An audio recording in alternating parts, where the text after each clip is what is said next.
we're filming. Hi, Steve. How are you today? Good. How are you?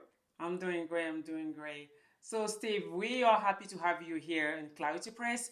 Can you just describe yourself, introduce yourself, and then if you can also talking about your first book and the second book.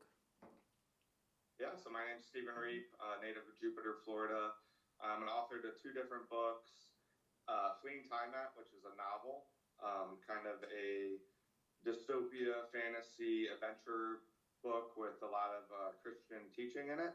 And then my second book is more of a, um, I guess you could say, a self-help, a faith-based book called Seven Lessons for E-Foil's Life and Faith, where I take seven different lessons I teach with the E-Foil in my water sports business every day, and I apply it to life and faith and how you can apply those to your life. Great. Thank you. Thank you to be with us again. So my question gonna be, how did you get those inspiration for those books, like the first book and the second book? How did you get the inspiration from? Yeah. So as I was learning through college and wanting to get more into philosophy and theology, I really started looking up to a lot of the authors I was reading, and I was thinking, like, I could do this. I would really like to do it.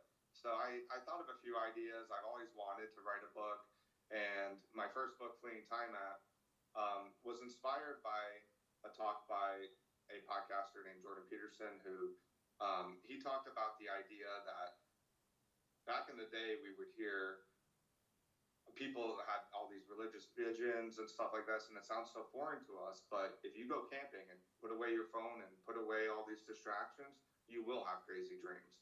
So that's the idea I got for Fleeing Tiamat. It's a whole book about how we're all very overstimulated, and if you took that away, and in a sense, that overstimulation controls us and cuts us off from the spiritual world and God.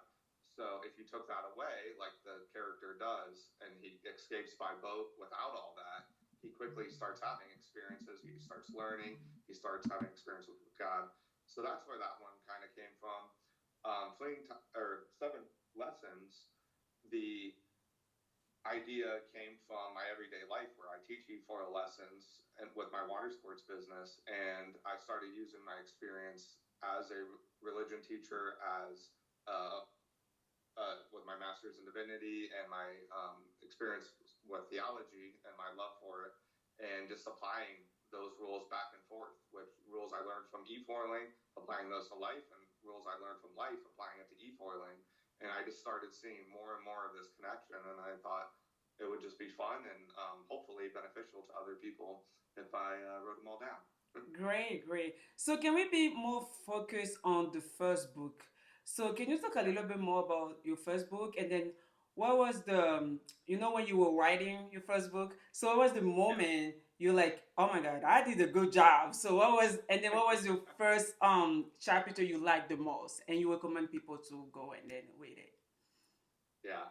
So it's a weird thing because you get into it, and as I was saying before, you what I started doing is I started making an outline, and then I started making characters and filling it out, and then I was like, all right, I got an idea here. I started writing it, and a lot of authors say when you get to that point, the book starts writing itself. And I was just as excited to find out. I had a rough outline, but I was finding out. I was getting to know these characters, and it's weird. You start finding out with it, like what's going to happen, and you're writing, and you become enthralled in it. It really is like surfing a wave. You get caught up into it, and that is a very, very unique like high, like a unique euphoria, a unique experience that you get caught up into.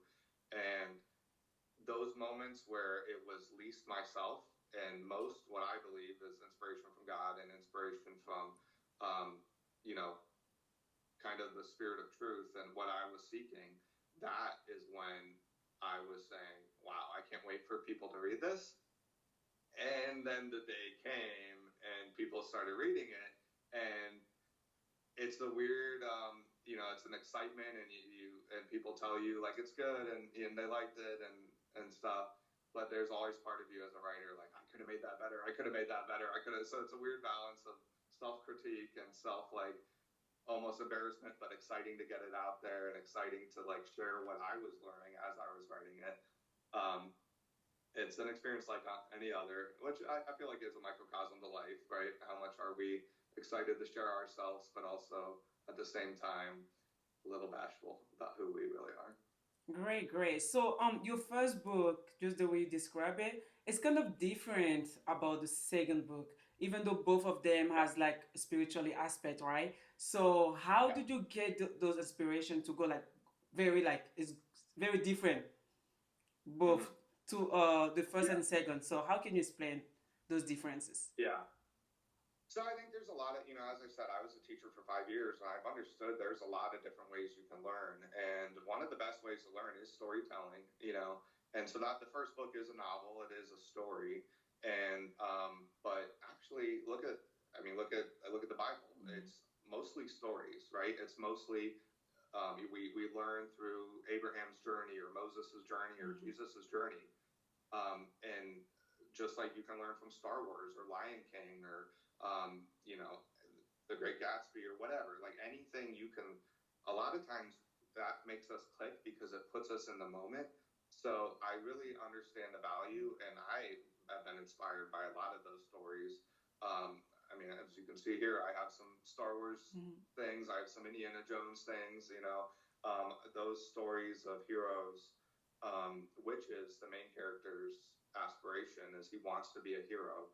Um, they can encourage you more than straight up dictation, but also dictation can be good too. Just straight up lessons, and that's where Seven Lessons is. That's a straight. Now I use in Seven Lessons, I use a lot of analogies, and I use a lot of like the base of the book is using an e-foil and using how to learn an e-foil and those things that you learn and applying it to life and faith.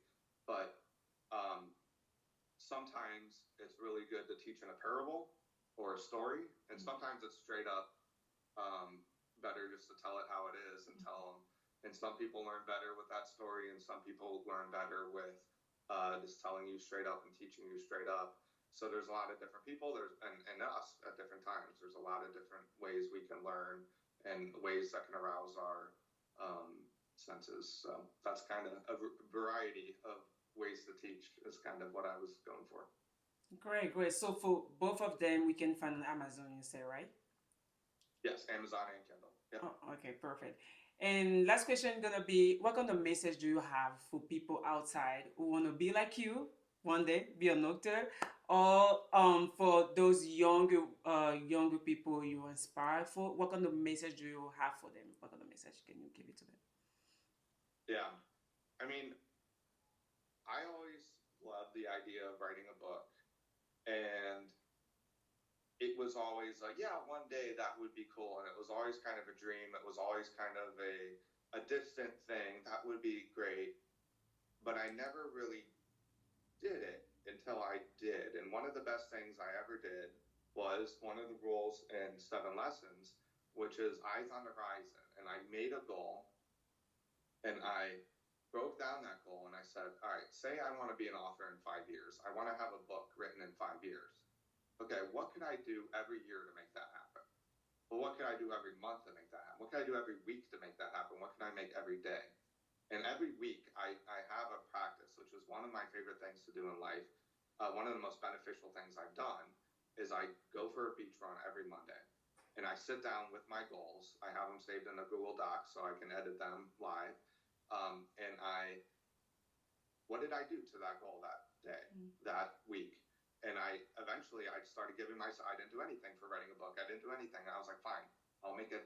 I'll make a little idea, and then that became an outline, and then that became filling out characters, and then that became write chapter one, and maybe even write the first paragraph, and then write chapter one, and then, like I said, then it took over, and then the ball started rolling.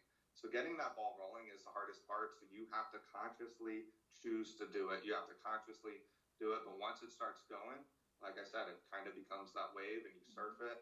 And here I am now. It's still hard to believe I have two books. Um, I always want to do more and always want to look forward and keep my eyes on the horizon. But I can't give myself a pat on the back. And proud that I have done that and say I've done it. So yeah. Yes, great, great. Congratulations again for all the two books. And it was Steve Reep with Resolia Mugwak with Clarity Press. So thank you to be here with us. Thank you so much for having me. It's been blessed. Yeah, you get it? Just a bit. Okay. Great, we're done.